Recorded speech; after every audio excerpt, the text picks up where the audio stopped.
Assalamualaikum warahmatullahi wabarakatuh. Perkenalkan, nama saya Indri Mayasari, NPM 2032200002. Baiklah, di sini saya sedikit menjelaskan tentang pengaruh agama dan kebudayaan Hindu-Buddha di Indonesia. Yang pertama yaitu aspek bahasa dan tulisan. Dapat dikatakan pengaruh terbesar dari kebudayaan India di Indonesia yaitu budaya aksara. Sebelum kebudayaan Indonesia masuk masyarakat, kita belum mengenal tradisi aksara. Aksara adalah suatu bahasa dengan menggunakan simbol-simbol atau keseluruhan sistem tulisan.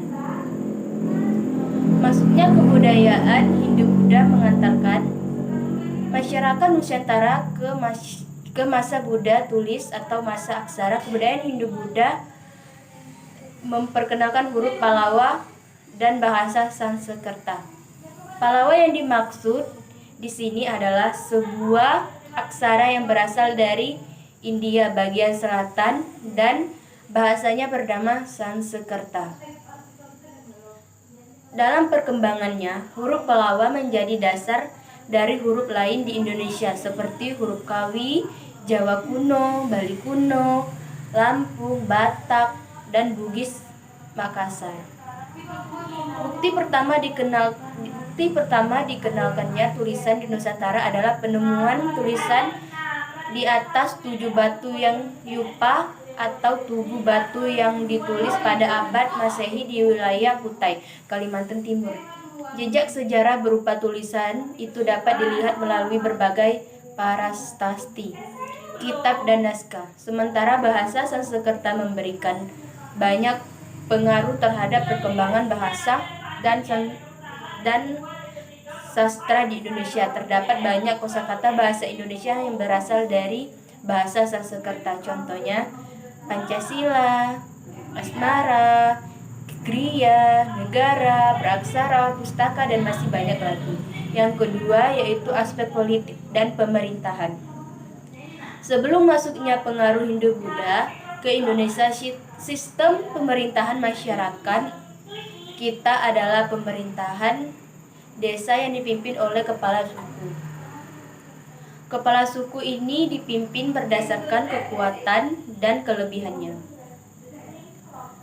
Setelah budaya Indonesia masuk, dikenalkan sistem pemerintah kerajaan. Salah satu pengaruh Hindu-Buddha di bidang politik yaitu muncul konsep dewa raja. Konsepnya adalah seseorang raja diyakini sebagai titisan atau reinkarnasi dewa. Konsep ini melegitimasi atau mengesahkan pemusatan kekuasaan pada raja.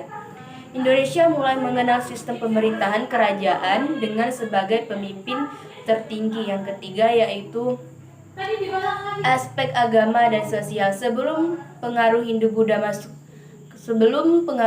masuk masyarakat, kita telah mengenal sistem kepercayaan animisme dan dianisme, serta sejumlah kegiatan upacara yang terkait pemujaan terhadap roh nenek moyang. Masuknya pengaruh Hindu membuat masyarakat Indonesia mengenal dewa-dewi. Setiap dewa-dewi memiliki tempat dan perannya masing-masing. Dan kehidupan sosial pengaruh kebudayaan Hindu yang nyatanya adalah dikenalnya sistem pelapisan sosial di dalam masyarakat yang disebut sistem kasta. Meski demikian, sistem kasta yang berlaku di Indonesia tidak seketat di negara asalnya yaitu India. Sementara agama Buddha tidak mengenal kasta. Yang keempat yaitu aspek budaya dan tradisi. Pengaruh Hindu-Buddha juga mempengaruhi aspek budaya dan tradisi di masyarakat. Contohnya tradisi yang masih ada sampai saat ini, misalnya upacara ngaben yang dilakukan umat Hindu di Bali. Ngaben adalah ritual pemakaran jenazah. Api yang dipercayai sebagai penjelma dewa Brahmana yang bisa membakar semua kekotoran yang melekat pada jasad dan roh yang telah meninggal. Abu dari pembakaran jasad tersebut dimasuk ke dalam buah kelapa untuk kemudian dilarutkan ke laut dan sungai yang dianggap suci. Yang kelima yaitu arsitektur bangunan. Pengaruh masuknya kebudayaan Hindu-Buddha di Indonesia di bidang arsitektur bangunan adalah munculnya bangunan-bangunan yang berupa candi. Candi yang ditemukan di Indonesia pada umumnya adalah perwujudan dari akulturasi atau pencampuran dua buah negara antara budaya Nusantara dan budaya India. Pola dasar candi yang di Indonesia yaitu berasal dari bangunan punden berundak yang mulai dikenal pada masa megalitikum. Kalian bisa melihat candi-candi yang ada di Indonesia pada umumnya memiliki tingkat, yaitu bagian dasar atau bawah bangunannya yang lebih besar daripada yang di atasnya. Candi-candi bercorak Hindu umumnya berfungsi sebagai makam para raja.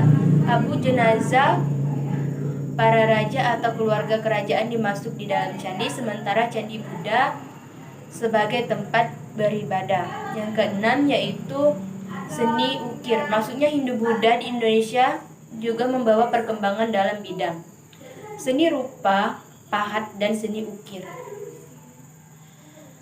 Hal ini dapat dilihat pada relief atau seni ukir yang dipahatkan pada bagian dinding candi. Misalnya relief yang dipatahkan pada dinding candi Borobudur berupa pahatan riwayat Sang Buddha.